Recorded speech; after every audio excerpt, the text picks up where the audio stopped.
The mountains were silent the day I found her. Not the peaceful kind of silence. The kind that makes a man feel watched. I had been tracking elk along the northern ridge when I heard it, not a scream, not quite, more like a sharp breath torn in half. Pain swallowed before it could become sound. That's when I saw the blood. Bright against the snow. Too much blood. I followed the trail into a clearing near the pine break, and that's when I saw her.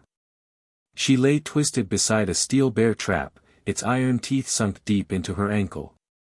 The chain was wrapped around a stump, holding her like prey already claimed. Her dark hair was tangled with frost. Her clothes, Apache. Widow's black. I knew the signs. And she was still conscious. Her eyes opened slowly when she sensed me. Not fear. Not pleading. Hatred.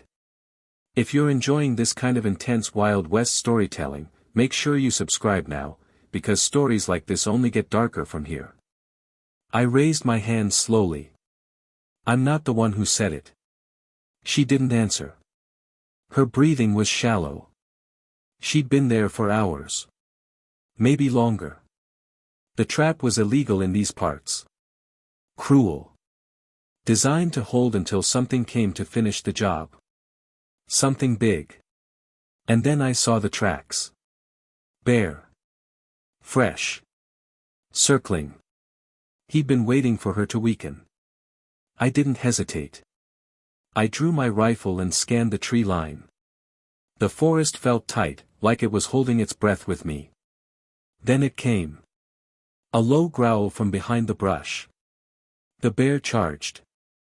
There's a moment in a man's life when he stops thinking and simply becomes instinct. That moment hit me like thunder. I stepped between the bear and the woman. One shot. Missed.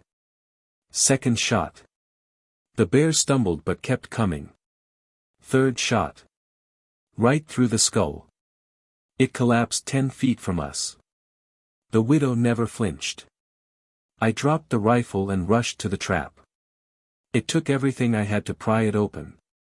Her leg was mangled, bone nearly visible. She didn't cry out. Not once. When I lifted her, she finally spoke.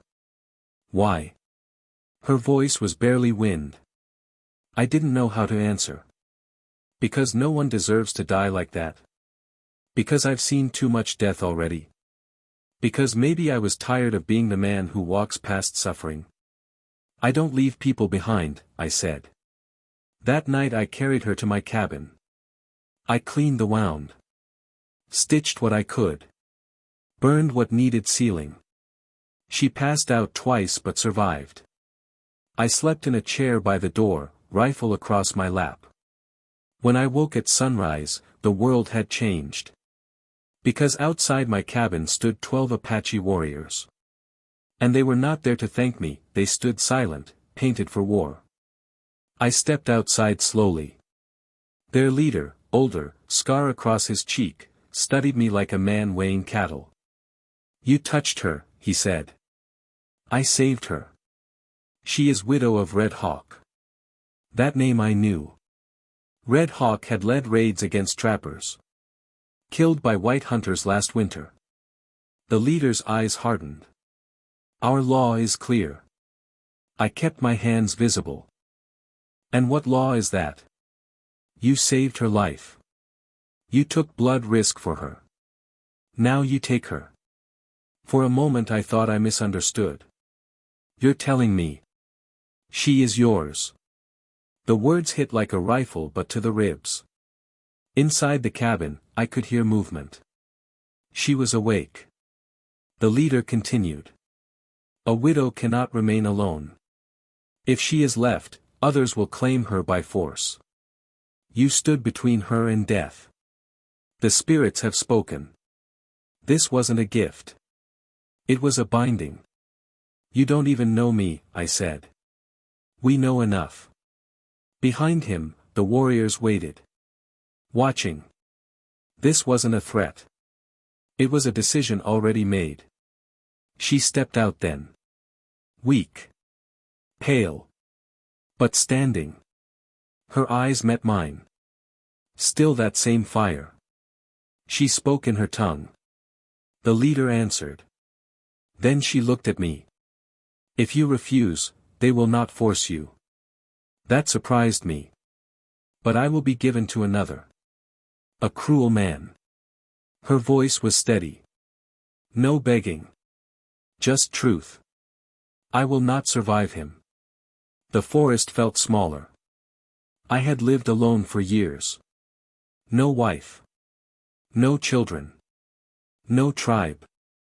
Just the mountains. And now 12 warriors stood waiting for my answer. If you're feeling the weight of this choice, don't forget to subscribe, because what happens next will test everything this mountain man believes about loyalty, honor, and love. I looked at her injured leg. At the warriors. At the rising sun cutting through pine smoke. I could walk away. Return to solitude. Or step into something that would change my life forever. I don't buy women, I said. The leader nodded once. You did not buy. You saved. That is stronger. Silence. Then I said it. I'll take her. No cheers. No smiles. Just acceptance. The warriors stepped forward. One placed a hand on my shoulder, not as threat, but acknowledgement. You are bound now, the leader said. They left as quietly as they came. And just like that. My quiet mountain life was over. She stood beside me on the porch. You did not have to say yes. I know. She studied me for a long moment. You may regret it. I looked at the dead bear still lying in the clearing. I've regretted easier choices. For the first time, something changed in her eyes. Not love. Not trust. But the smallest spark of possibility. And in the mountains. Sometimes that's enough.